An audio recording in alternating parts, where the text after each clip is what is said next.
Good morning students. BST में chapter 8 विज्ञापन और विज्ञापन के दोष के बारे में चर्चा चल रही है। कल 3 पॉइंट हो गए थे, आज चौथे पॉइंट के बारे में बात करेंगे। घटिया किस्म की वस्तुएं।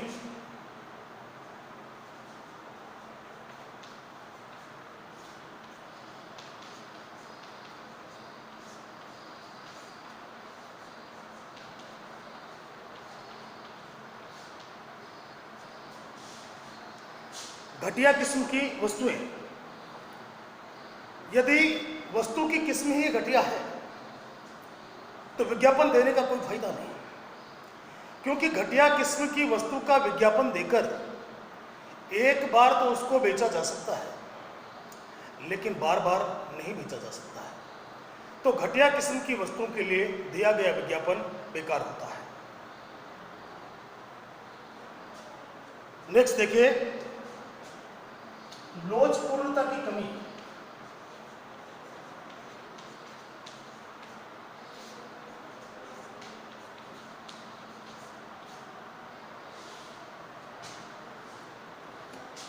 विज्ञापन संदेश निर्धारित मानक के होते हैं। इन्हें विभिन्न ग्राहक समूहों की आवश्यकता के अनुरूप नहीं ढाला जा सकता है। उसको समझिए, विज्ञापन संदेश निर्धारित मानक के होते हैं। ग्राहक कई प्रकार के होते हैं, हाई लेवल के भी होते हैं, मिडिल लेवल के भी होते हैं, लो लेवल के भी होते हैं। तो जब विज्ञापन दिया जाता है तो ये मानक होता है। एक गरीब के टेलीविजन में अलग विज्ञापन नहीं आता है, अमीर के टेलीविजन में अलग नहीं आता है। विज्ञापन एक ही जैसा आएगा। समाचार पत्र जो अमीर के पास में जाता है उसमें भी वही विज्ञापन आएगा, जो गरीब के पास समाचार पत्र जाता है उसमें भी वही विज्ञापन आएगा। तो विज्ञापन संदेश मानक स्तर का होता है। इसे ग्राहकों के समूह की आवश्यकता के अनुसार नहीं ढाला जा सकता है, इसलिए इसमें लोच की कमी होती है। अगला देखिए, विक्रेता बाजार।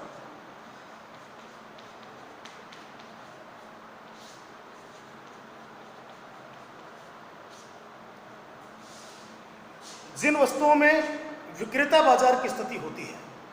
विक्रेता बाजार क्या होता है? जहां विज्ञापन देने की, ग्राहकों को समझाने की आवश्यकता नहीं पड़ती है। ग्राहक अपने आप ही जाते हैं, सामान लेते हैं, विज्ञापन की उनको कोई आवश्यकता नहीं होती है। तो ऐसे बाजार को विक्रेता बाजार कहते हैं, जहां वस्तुएं स्वतः ही बिकती हैं, कोई विज्ञापन की आवश्यकता नहीं होती है। तो जिन वस्तुओं में विक्रेता बाजार की स्थिति होती है, उन वस्तुओं को बेचने के लिए विक्रेता को अतिरिक्त प्रयास नहीं करने पड़ते हैं। विक्रेता बाजार में वस्तुओं की मांग स्वतः ही बनी रहती है, अतः ऐसी वस्तुओं के लिए विज्ञापन देना महत्वहीन है, बेकार है। कौन सी वस्तुएं हो सकती हैं ऐसी?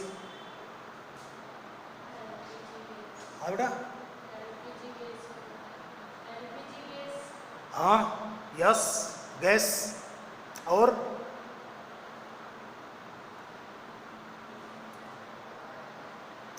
गैस है, पेट्रोल है। कभी एडवर्टाइज आता है क्या? शराब है, विज्ञापन नहीं आता है, लेकिन इनकी मांग फिर भी स्वतः ही बनी रहती है। तो ऐसी वस्तुओं के लिए अगर विज्ञापन दिया जाए तो विज्ञापन बेकार है।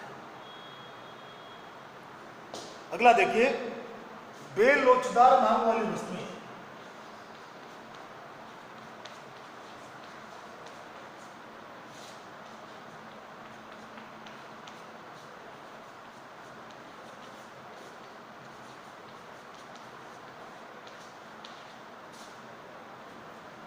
बेलोचदार मांग किसे कहते हैं? इको में पढ़ा है ना? मांग नहीं पड़ी अभी?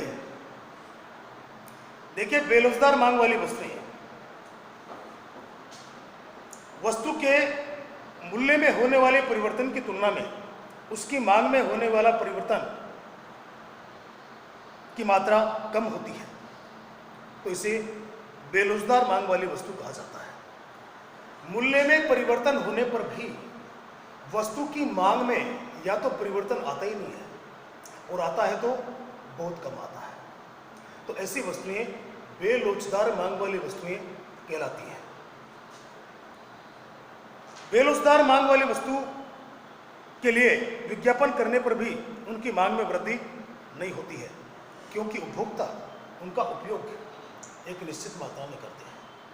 कौन सी वस्तुएं हो सकती हैं ऐसी? जिनका मूल्य कम हो जाए या ज्यादा हो जाए तो भी मांग पर असर नहीं पड़ता है। यस,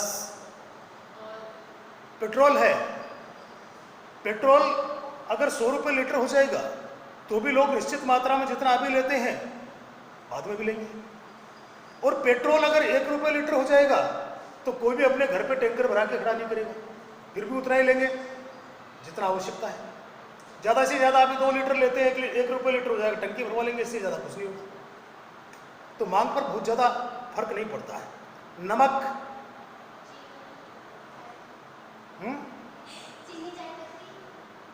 चीनी में तो फर्क पड़ जाएगा। अगर चीनी 100 रुपये किलो हो जाएगी तो बहुत से लोग चाय पीना बंद कर देंगे।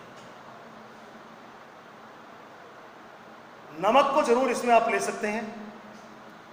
नमक अगर 100 रुपये किलो हो जाएगा तो भी खरीदेंगे, क्योंकि वो जरूरी है। और नमक अगर 25 पैसे किलो हो जाएगा तो कोई अपने यहाँ गोदाम भर के नहीं रखेंगे। 25 पैसे किलो हो जाएगा तो है नहीं कि सब्जी में 1 किलो डालेंगे, उतना डालेंगे जितना डलता है उसमें। तो यह है बेरोजगार मांग वाली वस्तु है। अगर इनका विज्ञापन दिया भी जाता है तो विक्रय में वृद्धि नहीं होती है, तो इनके लिए विज्ञापन बेकार है। नेक्स्ट, जन सामान्य की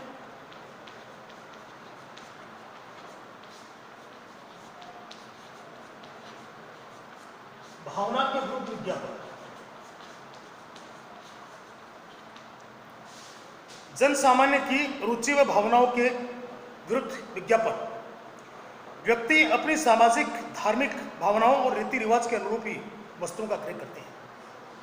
समाज के अनुसार, जिस समाज में व्यक्ति रहता है, धार्मिक भावना उसके अनुसार ही कोई भी व्यक्ति वस्तुओं को खरीदता है, उनका क्रय करता है।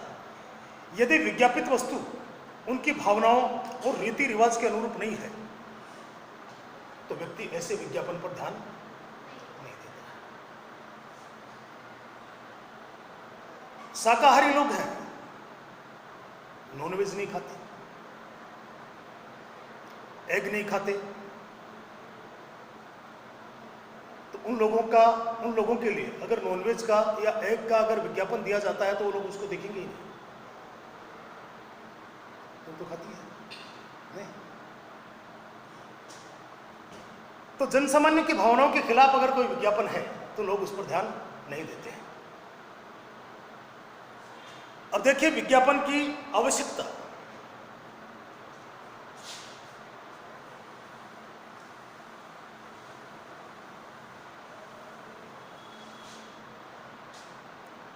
विज्ञापन की आवश्यकता क्यों है?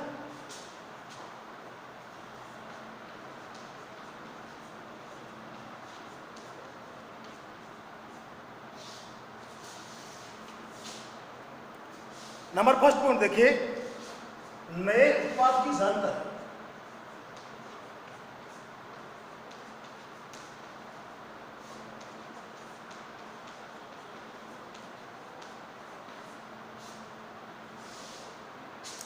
निर्माता नए उत्पाद को बाजार में बेचने के लिए विज्ञापन के माध्यम से ही लोगों को यह जानकारी देता है कि अमुक वस्तु बाजार में आ रही है।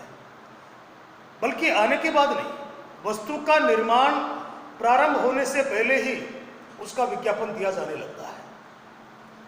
तो निर्माता नए उत्पाद को बाजार में बेचने के लिए विज्ञापन के माध्यम से ही लोगों को जानकारी देता है कि वह अमुक वस्तु का निर्माण कर रहा है जो उपभोक्ता के लिए किस प्रकार उपयोगी है और उस वस्तु के उपयोग से उपभोक्ता को क्या क्या लाभ हो सकता है।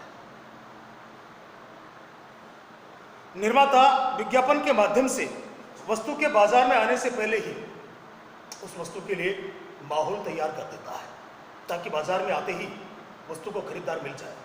तो इसलिए विज्ञापन की आवश्यकता होती है। सेकंड देखिए, उत्पाद की नवीनता की सूचना।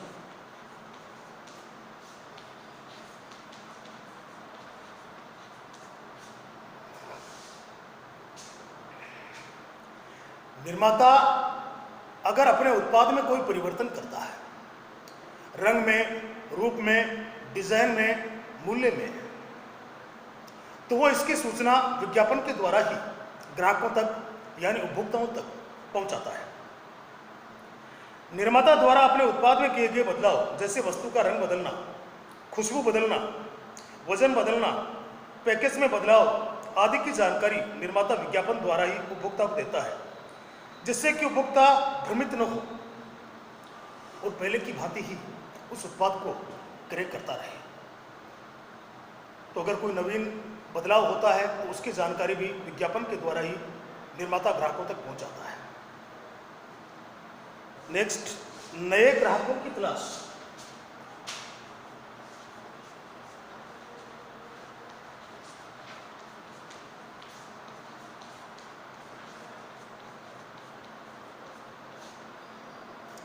नए ग्राहकों की तलाश विज्ञापन ही वस्तु क्रय करने के लिए ग्राहकों को प्रेरित करता है। विज्ञापन द्वारा यह प्रयास किया जाता है कि वस्तु की अधिक से अधिक बिक्री होती रहे। विज्ञापन ग्राहकों को अनेक उत्पादों में से किसी एक उत्पाद का चुनाव करने के लिए प्रेरित करता है, जिससे बिक्री में वृद्धि होती है। नेक्स्ट, उत्पाद की सही जानकारी।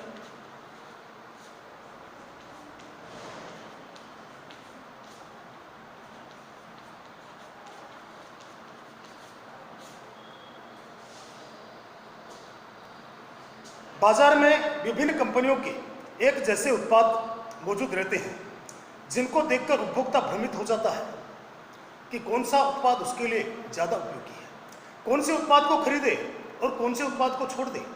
एक भ्रम की स्थिति पैदा हो जाती है। विज्ञापन मुफ्त उपहार, छूट, कूपन आदि की जानकारी उपभोक्ता को उपलब्ध कराता है। इस जानकारी से उपभोक्ता विभिन्न उत्पादों का तुलनात्मक अध्ययन कर उपयोगी उत्पाद का चुनाव कर सकता है। क्योंकि उपभोक्ता के पास विज्ञापन आता है, तो विज्ञापन के द्वारा उपभोक्ता घर बैठे ही 2 उत्पादों का, 5 उत्पादों का, जो अलग अलग कंपनी के हैं, उनका तुलनात्मक अध्ययन कर सकता है। रंग रूप में कौन सा उत्पाद अच्छा है, मूल्य में कौन सा उत्पाद अच्छा है, डिजाइन किसकी अच्छी है, गारंटी वारंटी किसकी ज़्यादा है, कहाँ मुफ्त उपहार मिल रहा है या कौन से उत्पाद पर छूट मिल रही है। इनका तुलनात्मक अध्ययन करके उपभोक्ता क्रय करने का निर्णय ले सकता है। तो उपभोक्ता को उत्पाद की सही जानकारी देने के लिए भी विज्ञापन आवश्यक है। नेक्स्ट देखिए, विक्रेता की सहायता।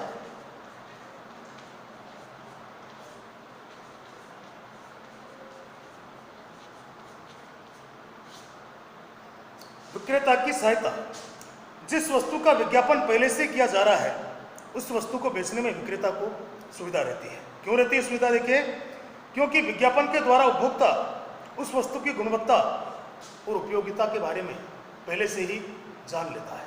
क्योंकि विज्ञापन आता है तो उपभोक्ता को वस्तु के बारे में पहले से ही पता होता है, तो विक्रेता को ज़्यादा उपभोक्ता को प्रेरित करने की आवश्यकता नहीं पड़ती है। और उपभोक्ता भी दुकान पर जाकर ज़्यादा कुछ नहीं पूछता है, क्योंकि वो वस्तु के बारे में पहले से ही जानता है। नेक्स्ट देखिए, मूल्य में बदलाव की जानकारी।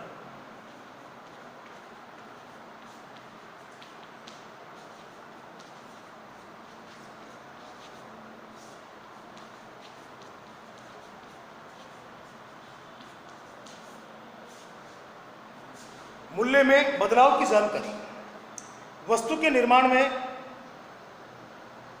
लागत के कम ज्यादा होने से वस्तु के मूल्य में बदलाव किया जा सकता है। अगर लागत कम हो जाती है, मूल्य कम किया जा सकता है।